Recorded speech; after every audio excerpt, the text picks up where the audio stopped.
everybody, I'm the Crimson Scythe, and welcome back to more Let's Play Monster Hunter Stories 2, Wings of Ruin.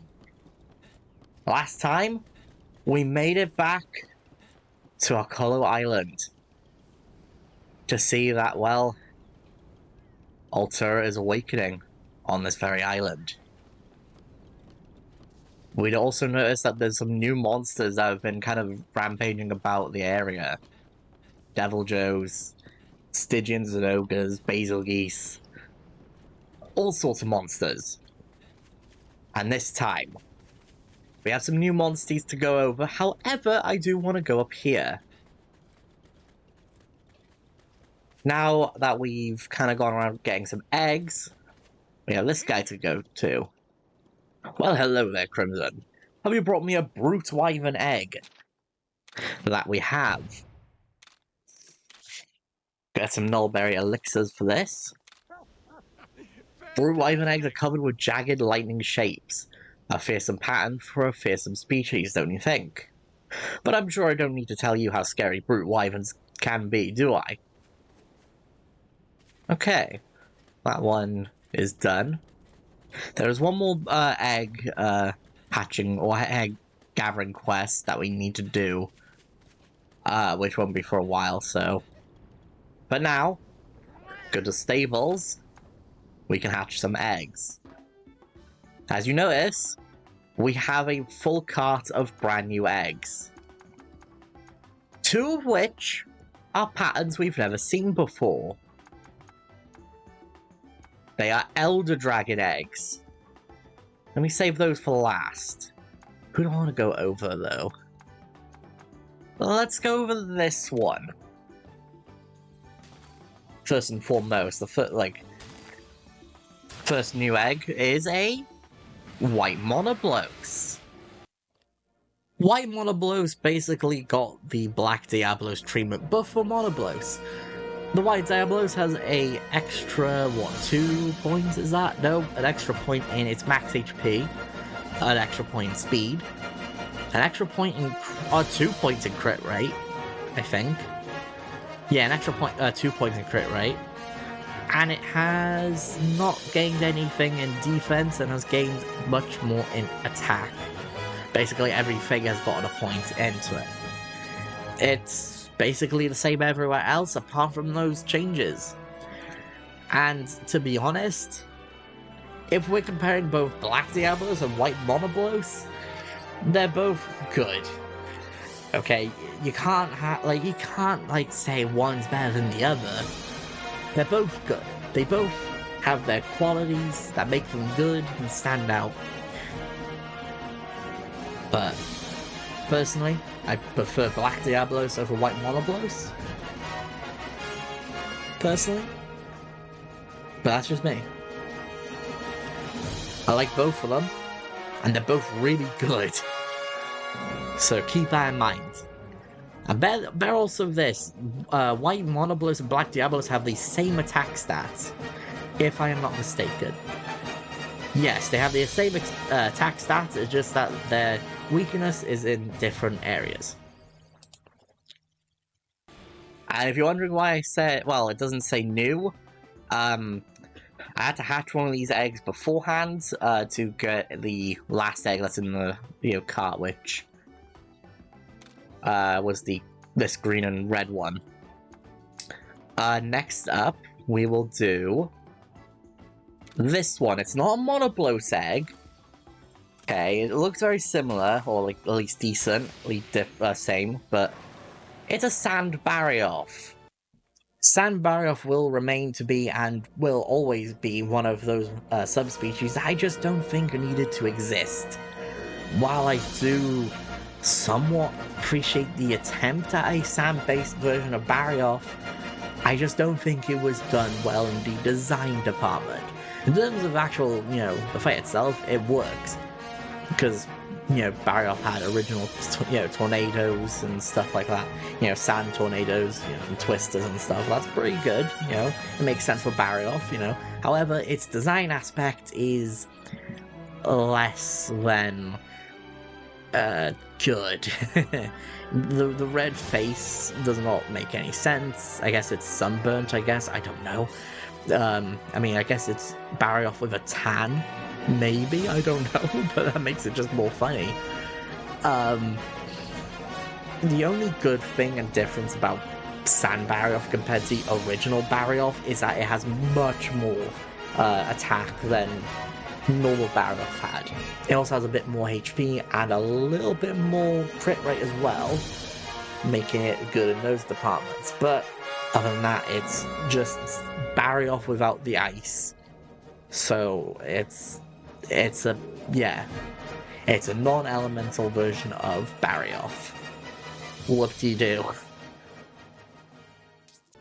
Which is a monster you can find around Hokolo Island. I believe we did go or see one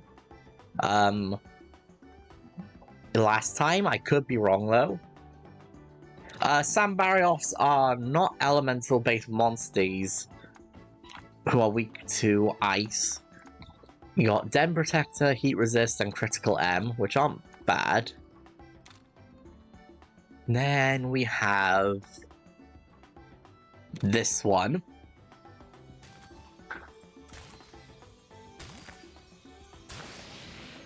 It's a Gammoth. Gammoth has some of the highest max HP of any monster in the game.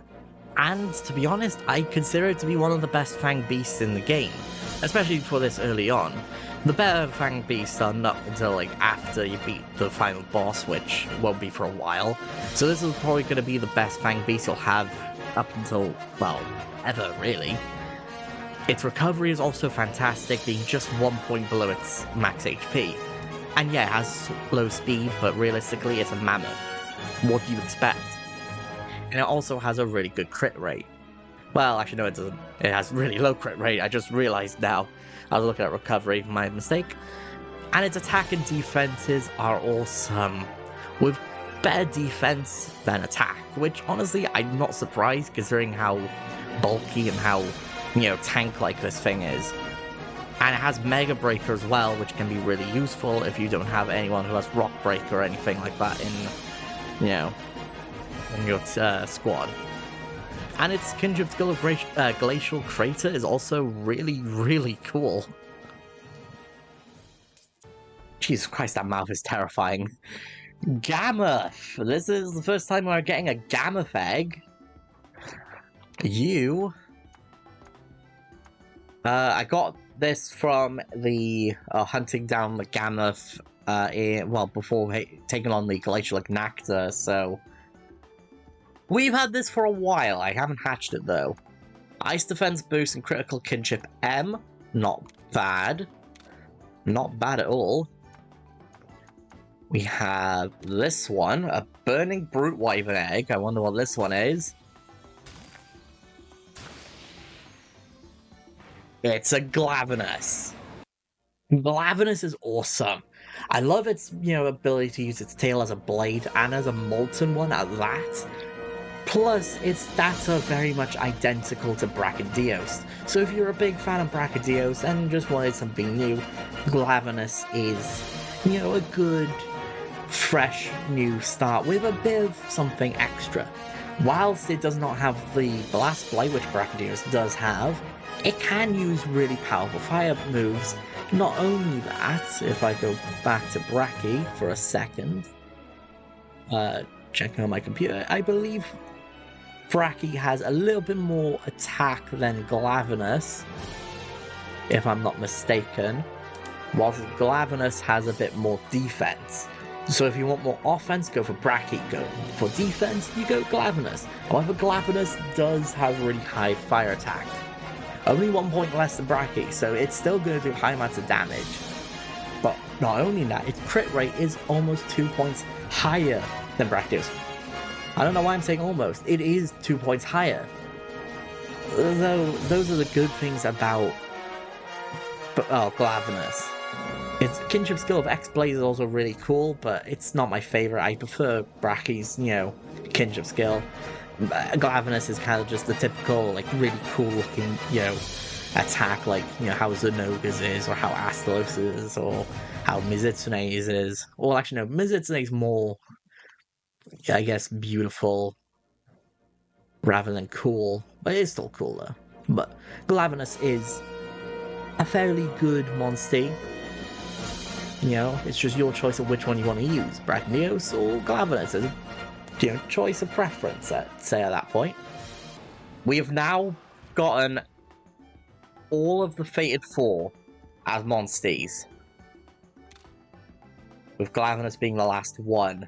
Scorching Blade and Health Boost to M and Anti-Burn L. Okay, not bad. Not bad at all. This one. This one was a monster we seen. I know we've seen, but we never fought, though. It's a Seregios. Seregios is pretty good. It's particularly fast with high crit rate and pretty good max HP, you know, as it's equal to its speed. Its defense aren't terrible, though its highest is in non-elemental defense, but has 6 points, and its non-elemental attack has 8 points, which is pretty good. But is that the best we've seen? No. Nergigante takes the cake for that, wholeheartedly. Seregios is pretty good. There's not much to say about it that we haven't really said about other monsters before.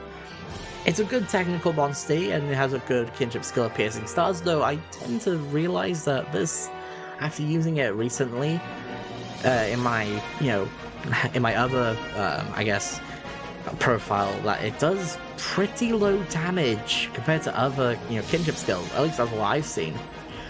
Maybe it's just because of something that happened in-game that I just didn't realize, or happened in the fight that I didn't realize, but I don't believe that was the case, because I would have seen the an icon to say, hey, this is, I'm, lowered in damage, or Seregios, is lower in damage or anything like that. It just didn't say anything, and I don't know if Piercing Stars is the best. You'd think it would be, because it's so cool to look at as well. It is cool, but it's not the strongest. We've had much stronger kinship skills, so far, so I'd say Seregios, if you really need a technical monster and you don't really have anything else to fill it in with, go for this thing. It is pretty good. From a Rainbow Patch, no less. So, you've got a bingo bonus as well. So this one has health boost, a non-elemental attack boost, so that's pretty good. Then there's this one.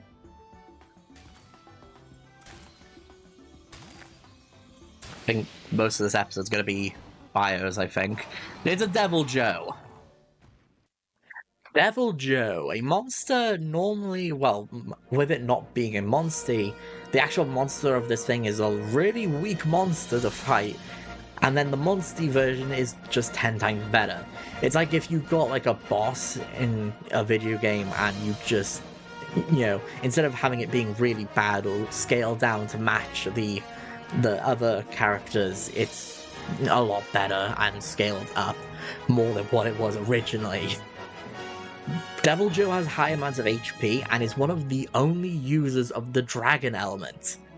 And it's a fantastic user of it, being one of the highest stats of dragon we've seen yet in attack. Its defense stats are so low in dragon due to the fact that it's weak to it. There are not many dragon monsters in the game. However, if you come across one and you have Devil Joe up front, I'd swap out to something that can deal with it. That being said, however, it's a good monster. It's slow, it's got low recovery and low crit rate, but it's not that bad, and its defenses aren't that bad either. It's like the 7 in its highest stat, which is in normal defense, which isn't great because most of the monsters you fight are kind of elemental based, apart from a few, say like, Diablos, Monoblos, Seregios, Sambariov, and a few others, but other than that, like Nergigante is a big, thing. Devil Joe's a good, I guess taking. It's a good. What am I trying to say? Is a good counter to, I guess, Nergigante if it goes for technical attacks, but I don't think it does ever, so maybe it won't be. I don't know. From a gold patch. Anti-Bleed, Dragon Boost, and Pump Up, which is actually pretty good. Wait, how good is Pump Up? Greatly increases the user's attack but moderate lowest defense. Okay. We have this one. Very, very unique looking egg with a bit of purple and silver. It is Stygian Zinogre. Stygian Zinogre is my favorite monster in the entire game. While it's not the best monster out there, and trust me, we'll get to the good ones much later on, Stygian Zinogre is some good monster. It's actually one of the most helpful monsters as well for the late game. If you know what I mean, for a specific fight in the game that you need dragon elements for. Stygian Zinogre has also got 9 points in dragon attack, much like Devil Joe does. It doesn't have as much defense, but it's a lot faster, it has more recovery, and has much more crit rate. In fact, its recovery and crit rate have drastically increased compared to regular Zinogre, and its attack stats have also gone up as well compared to regular Zinogre.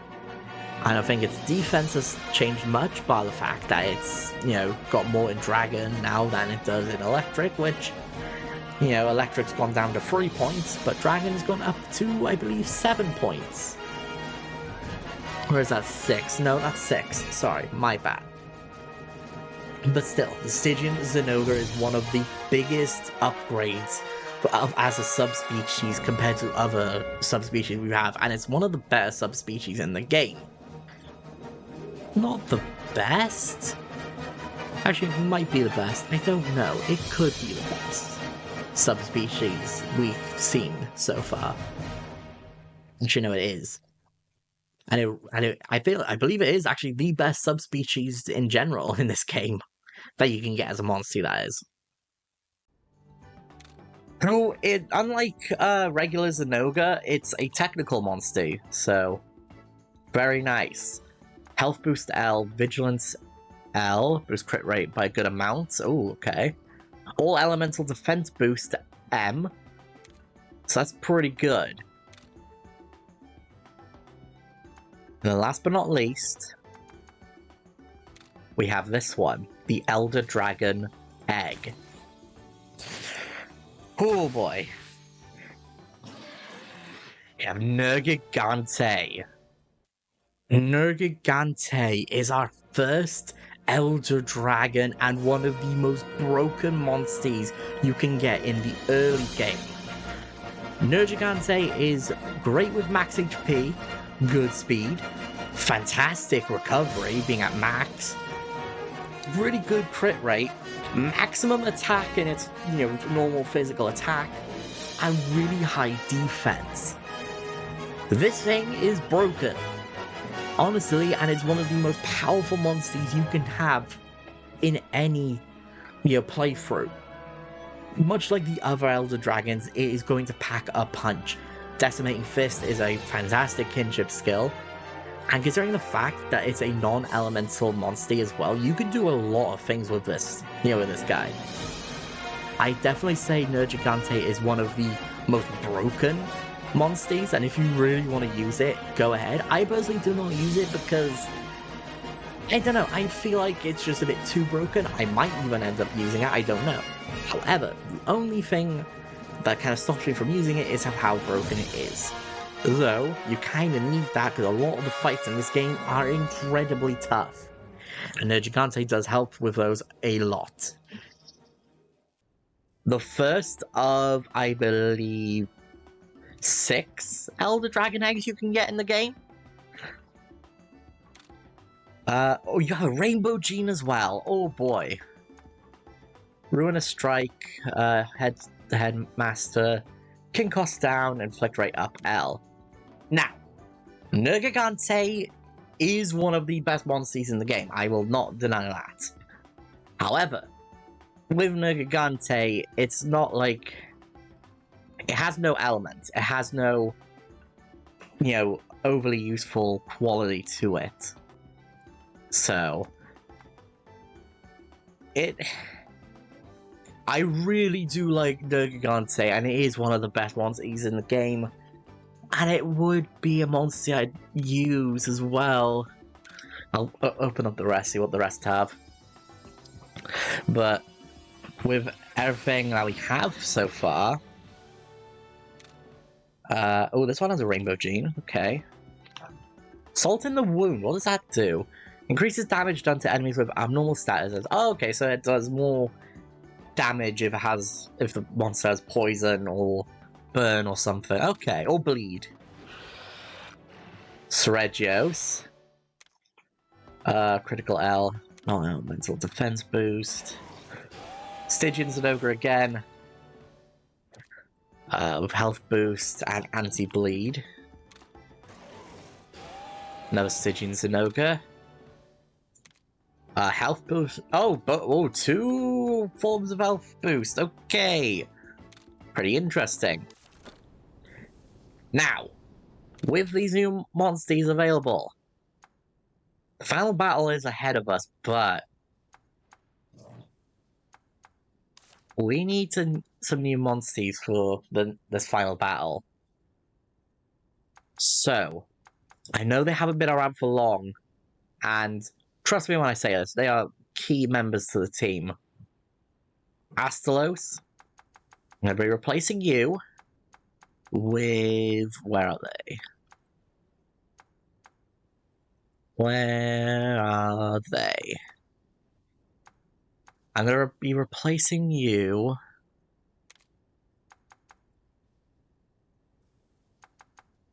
with Stygian Zenogre. So, and yes, this does mean we have two monsters with jump. And we do have two Zenogres on our team, so unfortunately... Actually, what? You have Fly, so yeah, you're not really that useful to me. And Brachydios, I'm replacing with... Gammoth? Yeah, Gammoth. Because you do have Mega Breaker. You have the same thing as Brachydios does, so it's always helpful to have. So, this is the team, I think. I think this is it. Now we do the right channeling. I want to give Gammoth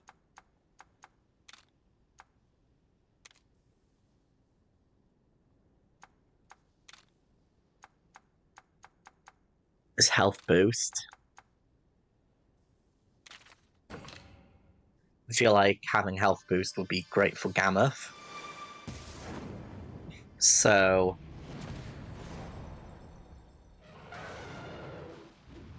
Awesome. And then...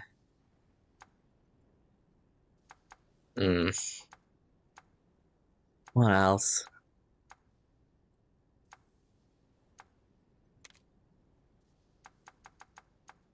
Now, Gammoth has 124 HP. Okay, cool. Now we go and bring in those quests. Turn in this one. Gammoth and Stygian are now level 17. Stygian learned Dragon Surge and gained a new gene slot. And Gammoth learned Snow Armor. Very awesome. Stygian and Gammoth are now level 21.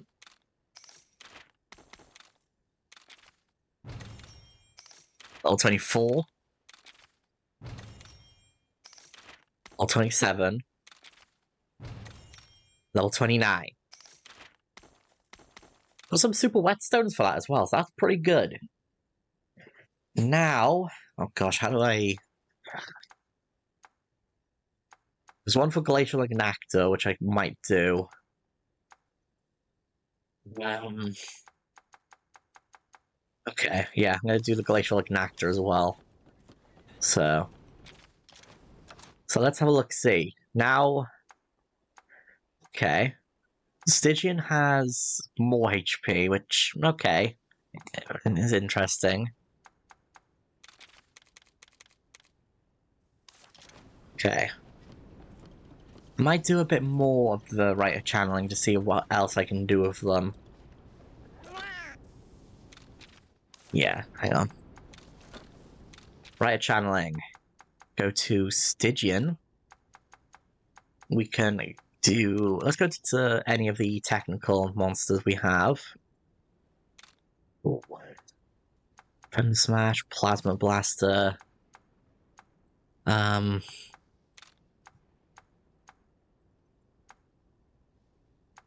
Need health boost M.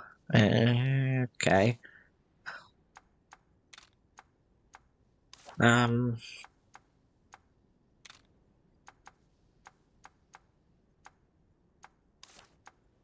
You give it poison. Rock shield. Blightproof. Blightproof. Oh wait. Negates blast blight. Okay. Interesting.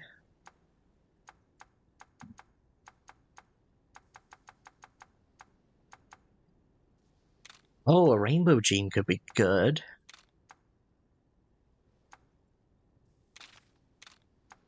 Yeah, I could do the. I could do that.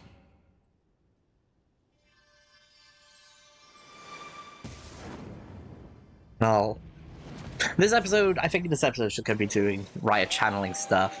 I think, yeah, and doing just going over our monsters and seeing what else I can put on this. Critical L, Thousand Blades.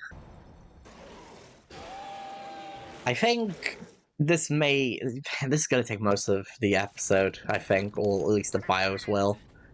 I'm gonna end off here. Next time, we'll be doing some of the one of the side quests that we've been given on the quest board here. I'll be preparing for essentially the final battle. See you guys then.